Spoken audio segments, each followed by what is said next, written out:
Tom njerëz.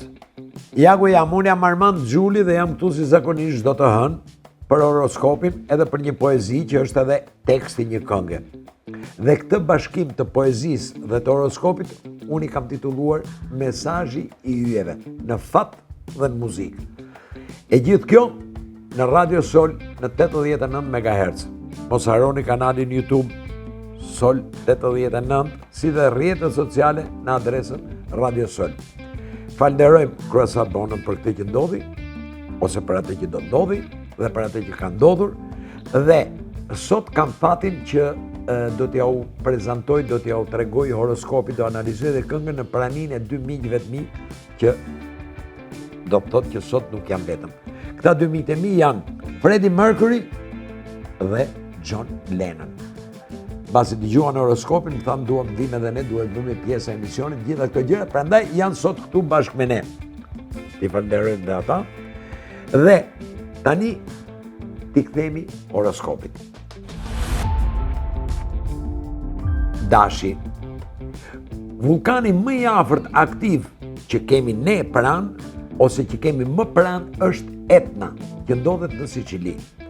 Për ju të shenjës dashit, kjo do të ishte java ideale për të shkuar në Siçili, për të marrë me qira një helikopter, qofse i keni lekët, dhe kur të ndodheshit pikërisht mbi vulkan me një kavo të vareshit deri në 200 metra mbi lavën e përvëluar. Në qofse ky propozim që ju bëra ju duket një aventurë shumë e kushtueshme dhe rrezikshme, unë ju këshilloj që gjithsesi ti hyni një aventurë me qëllim që të arrini një takim pa i të nxehtë sa ai me vulkanin. Ju të shenjës dashit, kjo aventurë që duhet filloni ka rrezikun që në qoftë se nuk e filloni, ai zjarri i pasionit do t'ju djeg vetëm për brenda. Demi. Në bazë të një studimi që është bërë, kur minjt nisin të kërkojnë ose nisën të kërkojnë ushqim ose duan të shpëtojnë një rreziku, bëhen aq elastik sa mund të hyjnë në përvërima që janë pak më shumë se 1 centimetër. E keni parasysh, besoj. Pse po e tregoj këtë? Në momentin që ndodhesh ti dëgjues apo dëgjuese qofshe shenjës demit, do të duhet një aftësi e tillë. Natyrisht, edhe nëse do të bëheshe kaq elastik dhe i shpejt, prap do të duhet të jesh shumë i kujdesshëm që të mos ikin nga dora mundësi që më vonë do të jenë ose të paarritshme ose nuk do të përsëriten më kurrë. Dema. Supozojmë për shembull që ju del përpara një person me të cilit do të donit patjetër të njiheni e të flisni. Kjo mundësi mund të zgjasë më pak se 10 sekonda. Mos e lejoni t'ju shpëtoj vetëm sepse jeni të ndrojtur. Binjakët. O binjak, a ka njeri që i vogël nuk ka luajtur e ka kush e ka? Besoj që gjithë të vegjël kemi luajtur e ka kush e ka. Është një lojë shumë e bukur për fëmijë se të bën të vëmendshëm, të shkatët, herë superior në kuptimin që kur e ke lënë e duket sikur je i lirë. Por megjithatë, asnjëherë nuk e kam kuptuar se çfarë le e çfarë merr. Unë për vete nuk e kam kuptuar, ta lash ma le. Po, nuk e di. Pse më kujtua kjo gjë? Alba, një shoqja ime e shenjës së binjakëve, kur e takova këtë ditë, më tha që një grup shokësh të fëmijërisë, lagjes vjetër, vazhdojnë edhe sot të luajnë. Bile më tha që sot, pikërisht sot të hënën, do t'i shkonte një shoku të vetë në zyrë, do t'a cikte, do t'i thoshte, ta lash dhe doja mbathte. Pra ta nuk luaj ke lagja, vazhdojnë e luaj në jetën e përditshme këtë lojë. Mendoj që kjo javë për ju të shenjës binjakëve është java që mund të kaloni në avantazh në çfarë do lloj loje që luani.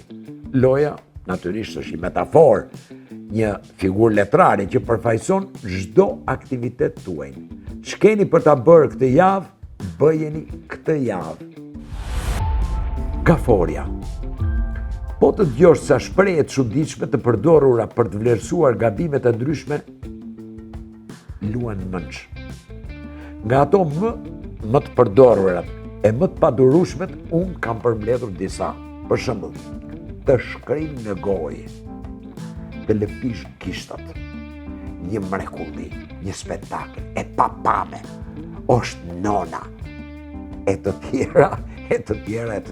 Natyrisht, e pranoj përdorimin e një gjuhë tillë ka shi ushqimit, po për ty, i dashur dëgjues apo dëgjuese qofshe shenjës gafores, nuk do t'i përdorja këto shprehje krahasuese për javën në vazhdim. Shpreha e papame do ta përdorja më shumë për një aventurë të vogël që do të kesh këtë javë, sesa për një tavolinë të shtruar.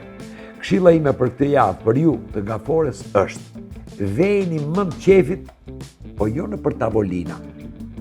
U shpjegova? Luani. Sipas biologëve amerikanë, në Shtetet e Bashkuara të Amerikës dhe në Kanada ekzistojnë 680 lloje bimësh dhe pemësh të ndryshme. Ndërsa vetëm në parkun kombëtar të Lambert Hills, në ishullin e Borneos në Malazi, janë sjell nga gjithë bota 1175 lloje bimësh dhe pemësh të ndryshme, të cilat sot vazhdojnë të rriten në këtë park. Këtë javë, që sapo ka filluar, ti dëgjues apo dëgjuese e shenjës Luanit do të bëje shumë mirë të ndjeshe në parkun Lambert Hills dhe ta vije veten në një situatë plot variacione. Nevoja jote për të krijuar këtë javë është e jashtëzakonshme dhe ka shumë mundësi që t'japi frutet e kërkuara. Virgjë Resha. Uroj që ti e dashur dëgjuese apo dëgjues qofshi shenjës Virgjë Reshës, pra Virgjë Resha, Virgjë Rush qofsh, të mos jesh dashuruar aq shumë me shejtanin që ke brenda, sa të mos arish do ta nxjerrësh nga vetja. Ta them këtë sepse këtë javë është momenti për ta bërë një herë për gjithmonë. E di që ditët në vazhdim, ditët e para do ta kesh të vështirë pa Xhebrailin që të flet në vesh, por sinqerisht këshilloj, hiqe atë shejtanin që ke brenda. Tamam do të ishte më mirë që duke u bërë pjesë e emisionit tonë dhe duke shtuar humorin dhe tolerancën do ta kishe më kollaj, se ti e di që shejtanit nuk i pëlqejnë as humori, as toleranca.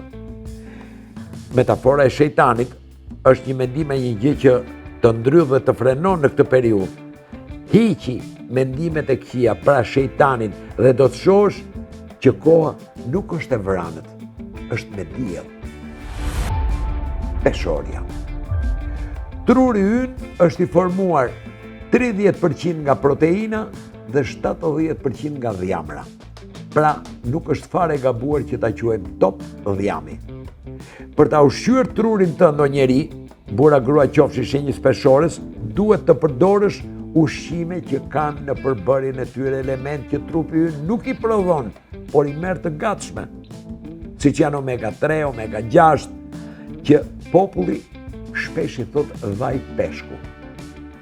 Meqense jeni një moment që sipas pozicionit të yjeve truri yt po rinovohet, i dashur dëgjues apo dëgjuese qofsh e shenjës së peshores, të këshilloj që të kujdesesh pak më shumë për sa më sipër. Nesër ky kujdes do të reflektohet edhe në zgjedhjet e tua intelektuale. Pra me dy fjalë, bëjni hizmet trurit. Akrepi. Mauashi është veshja që japonezët e mundjes të atij sporti që quhet suma përdorin gjatë ndeshjeve, pra janë vetëm të mbathura që mbahen të shtrënguara e të lidhura në brez, po të lidhura mirë. Në vitin 2000, në finalen e kampionatit kombëtar japonez të kësaj disipline, lojtari i quajtur Asano Kiri, bajni mend Asano Kiri, nuk i kishte lidhur ashtu si kundër rregullore e parashikon dhe ju zgjidhen ngeli i zhveshur dhe sipas rregullores u skualifikua. Nuk besoj që ti e dashur dëgjuese apo dëgjues qofshi shenjës së akrepit do të doje të ngeleshe zbuluar në një moment delikat përballjeje. Prandaj të këshilloj sinqerisht që të marrësh të gjitha masat e duhura për të mënjanuar figurativisht që të ngelesh pa brek. Organizohu dhe ruaj qetësinë. Shigjetari. Meqense unë prezantohem duke thënë ja ku jam, para ca ditësh, njëri në rrugë më tha: "O Jaku, unë ndjek emisionin dhe më pëlqen horoskopi jot." Unë kam edhe 2 shokë që luajnë poker në faj. Në internet luanin. Dhe rastësisht jemi të 3 të shenjës shigjetarit. Do kisha qef që edhe ata ta dëgjonin horoskopin tënd se ne i besojnë fatit të yjeve, ose si kundër thua ti mesazhit të yjeve. A ka mundësi të manisësh me email, thot, adresën e kam shigjetarit fluturak e tjera, po them një adresë emaili. Sa për të thënë. O njeri, unë sot, me që nëse më ndjek, po të them që nuk kam mundësi, sepse nuk dua.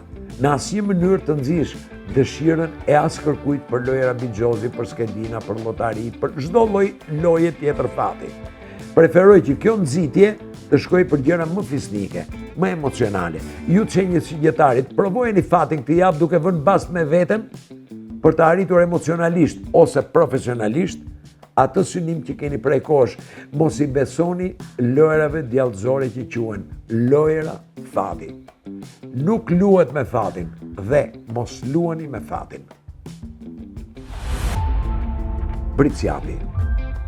Mjaft prej nesh admirojnë tek njerëz të panjohur dhe të largët cilësi që tek njerëzit që kanë afër as që i shohin. Kështu ka thënë filozofi austro-hungarez Dagobert Runes, i shenjës Briciapit, i cili ka vdekur në vitin 1982. Është detyra jote ta hedhësh poshtë këtë thënie i dashur dëgjues apo dëgjuese qofsh shenjës Briciapit. Me pak fjalë ose me fjalë të tjera, po të ftoj që të shkosh në vende që zakonisht frekuentohen dhe të shohësh të njëjtët njerëz me një sy tjetër. Është sikur të ishte hera e parë që i shije. Mendoj që të njëjtët njerëz dhe vendet që për ty tashmë janë zakonshme mund të jenë burim frymëzimi dhe një mundësi që të hapësh syt.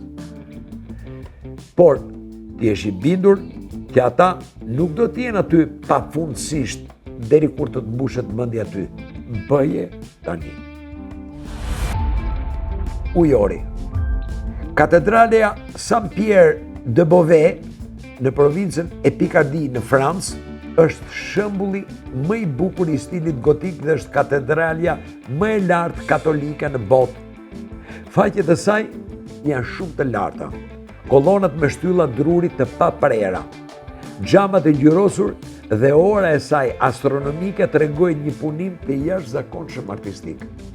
Por gjithashtu ka dhe një problem të madh. Ajo asnjëherë s'ka mbaruar së ndërtuari. Punimet për ndërtimin e saj kanë filluar në vitin 1225 dhe ekspertët akoma dhe sot këshillojnë edhe diskutojnë për fundimin e saj.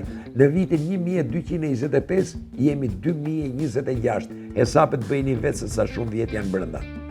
Nuk dihet se kur do të mbarojë. I dashur dëgjues apo dëgjuese qofshe shenjës ujorit. As për ty, unë nuk di të them se kur do ta përfundosh katedralen tënde, por jam i sigurt se viti 2026 do të jetë shumë rezultativ në finalizimin e ideve që ti duhet i fillosh që sot. Fillimi është gjysma e punës. Peshqit. O peshq, i kam kërkuar yllit tuaj që t'ju japi mundësinë t'i ndërroni drejtimin lumejve. Jam lutur që t'ju tregoj se si ta mundni kuçedrën, si t'i ktheni sorrat në pullumba, të paktën figurativisht. Pra, i kam kërkuar që të keni mundësinë që të bëni gjëra që duket të pamundura. Duket sikur ylli juaj po mendon seriozisht t'ua jap këtë mundësi dhe më ka lënë të kuptoj që mund t'ju tregoj edhe sekretin se si nga një brinjë e Adamit u bë Eva. Edhe ylli juaj më dha fjalën që sa më sipër ju do të jeni në gjendje t'i bëni vetëm me një kusht, që në 10 ditët e ardhshme ju të bëni të pamundurën që dielli të lindë në orarin që ka për të lindur. Pra, i dashur dëgjues apo dëgjuese qofshe shenjës peshqive, ajo që ju e dhe unë duam të themi në mesazhin që po të dërgojmë është: mos kërkoni qiqera në hell, por ktheuni me këmbë në tokë.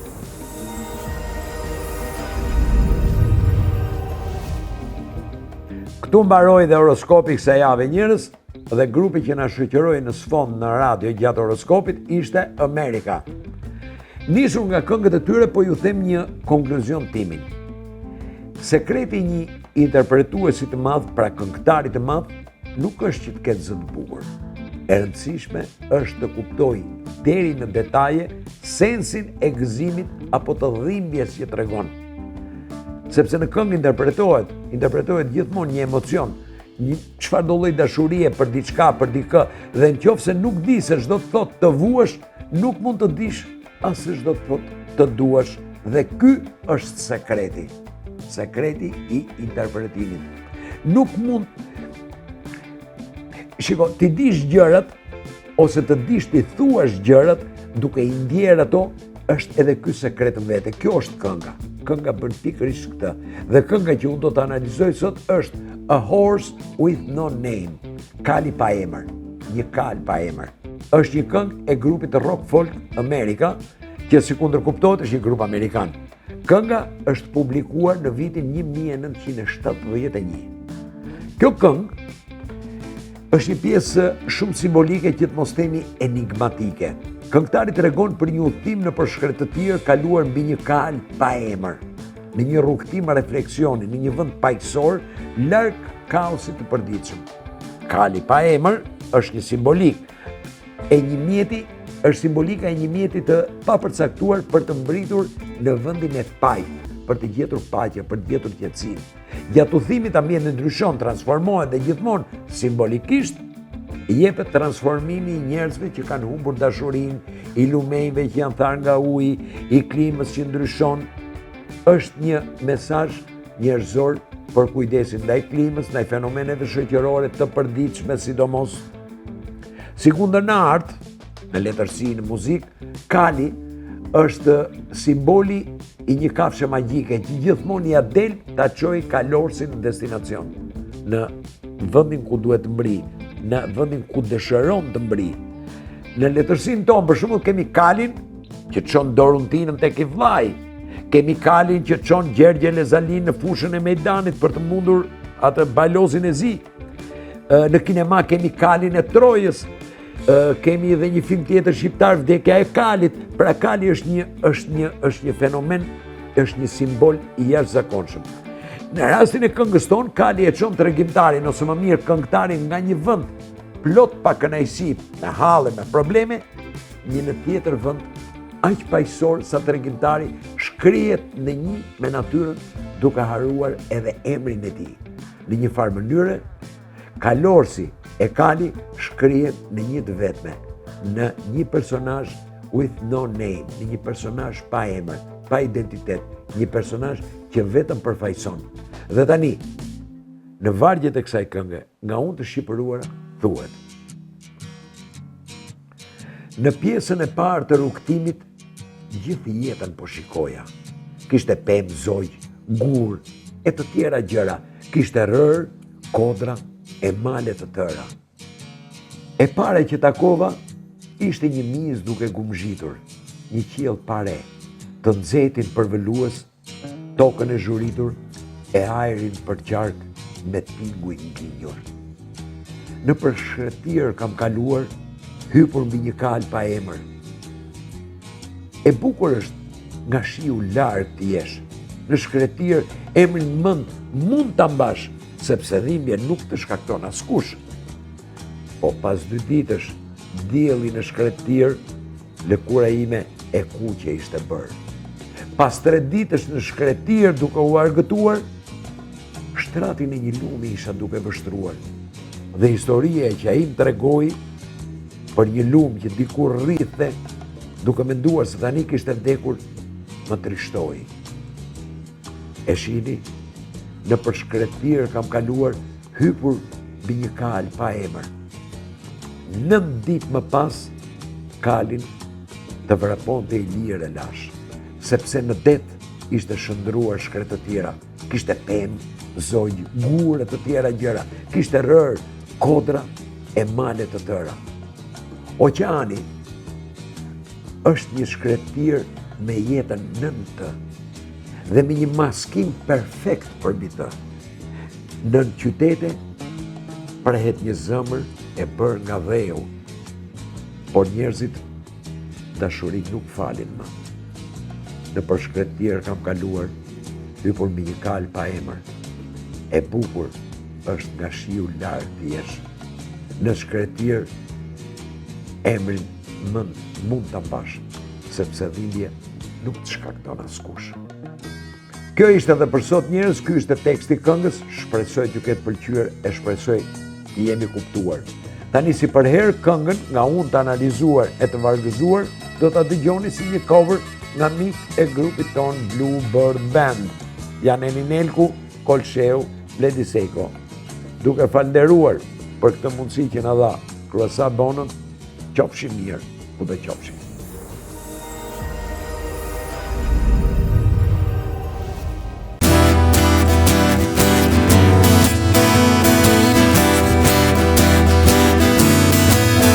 On the first part of the journey, I was looking at all the life, and the plants and birds and rocks and things, there was sand and hills and breeze.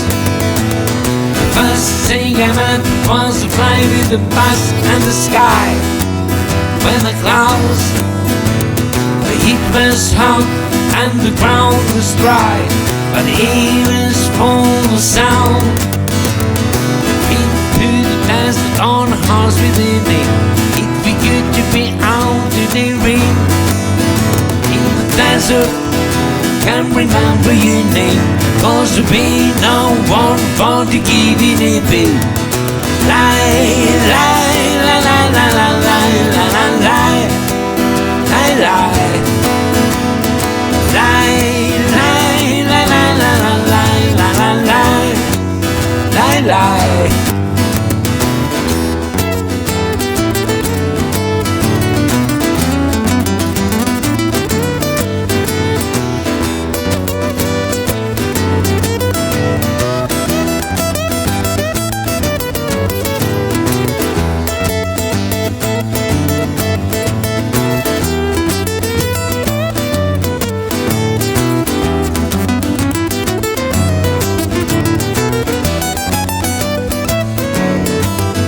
After 2 days in the desert sun, my skin became chicken bread. After 3 days in the desert fun, I was looking at the river bank, and the story told of a river that flowed made me sad to think it was that. Been through the desert on a horse within me, it'd be good to be out in the rain.